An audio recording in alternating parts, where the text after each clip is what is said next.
Nous voilà rendus à la page 10 de ton cahier Pikachu. Nous allons voir cette fois-ci la méthode pour la soustraction des fractions avec des nombres fractionnaires. On part avec un exemple un peu plus facile, un exemple visuel. Si j'ai 2 entiers et 3 et 4 cinquièmes, moins 1 entier et 1 cinquième, donc si j'ai 2 entiers et 4 cinquièmes, et je veux venir retrancher un entier et 1 cinquième, alors il va me rester 1 entier et 3 cinquièmes. On le voit bien, c'est quelque chose qui est facile à faire ici visuellement. On va y aller avec un exemple un peu plus difficile.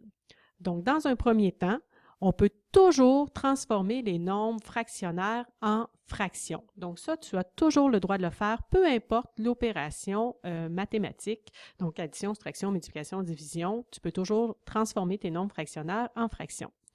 3 fois 15, 45, plus 7, 52 quinzièmes, moins 2 fois 10, 20, plus 9, 29 dixièmes. Tu dois mettre sur un dénominateur commun. Alors, pour trouver un dénominateur commun, tu peux toujours faire 15 fois 10, 150. Sinon, tu prends le plus grand de tes dénominateurs. Est-ce que 15, c'est un multiple de 10? Non. 15 plus 15. Est-ce que 30, c'est un multiple de 10? Oui. Alors, je vais venir mettre les deux fractions sur 30.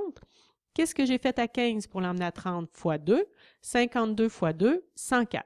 Qu'est-ce que j'ai fait à 10 pour l'emmener à 30 fois 3? 29 fois 3, 87. On soustrait les deux numérateurs, 104 moins 87, ce qui me fait 17, et on conserve le dénominateur, donc des trentièmes.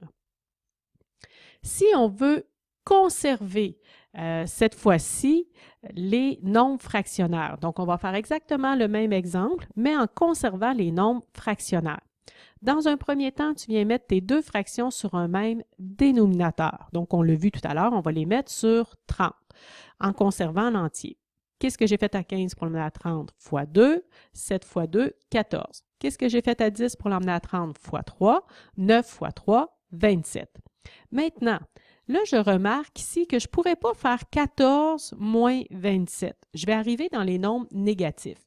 Comment est-ce que je peux faire pour ne pas arriver ici? Je voudrais que le numérateur ici de ma première fraction soit plus gros que le numérateur de ma deuxième fraction. Bien, pour y arriver, ce que je vais faire, je vais venir emprunter à l'entier. Dans un entier ici, je vais avoir 30 trentièmes. Donc, je peux venir, je viens retrancher un entier, je suis rendu à 2 entiers, et je viens ajouter au numérateur 30. 30 plus 14, et ça demeure des trentièmes, parce que j'ai ajouté, dans le fond, 30 trentièmes. Et je ne change pas ma deuxième fraction. Ce qui va me faire 30 plus 14, 44 trentièmes. Et là, 44 moins 27, ça va bien, ça me fait 17. Ça demeure des trentièmes. Et les entiers, 2 moins 2, j'en ai plus 0. À ce moment-là, je ne l'inscris pas.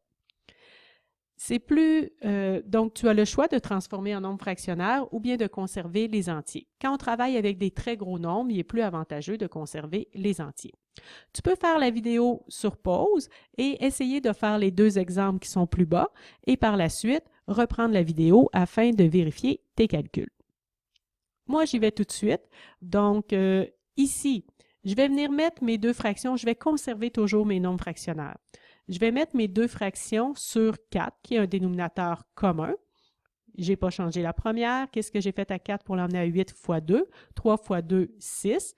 Le numérateur de ma première fraction est plus gros que celui de la deuxième fraction. On est correct. 7 moins 6 qui me fait 1, ça demeure des huitièmes. 27 moins 22, 5 et un huitième. La deuxième maintenant. Ici, je vais trouver un dénominateur commun pour 4 et 9. Tu peux toujours faire 4 fois 9, 36. Qu'est-ce que j'ai fait à 4 pour l'emmener à 36 fois 9? Donc, 1 fois 9, 9. Qu'est-ce que j'ai fait à 9 pour l'emmener à 36 fois 4? 5 fois 4, 20. Ici, cependant, je me rends compte que le numérateur de ma première fraction est plus petit que le numérateur de ma deuxième fraction. Je vais donc venir emprunter à mon entier. Ce qui va faire, je vais emprunter ici 7. Je vais libérer 36 36e. 36 plus 9, 45 36e. La deuxième fraction n'a pas changé. Maintenant, le numérateur de ma première fraction est plus grand que le numérateur de ma deuxième fraction. Je peux effectuer la soustraction. 45 moins 20, 25, ça demeure des 36e, et tu soustrais les entiers. 6 moins 2, 4. Donc 4 entiers et 25 36e. C'est une fraction irréductible, je la laisse comme ça. À retenir, si tu préfères, tu peux toujours transformer les nombres fractionnaires en fractions. Tu es maintenant prêt et prête pour les exercices.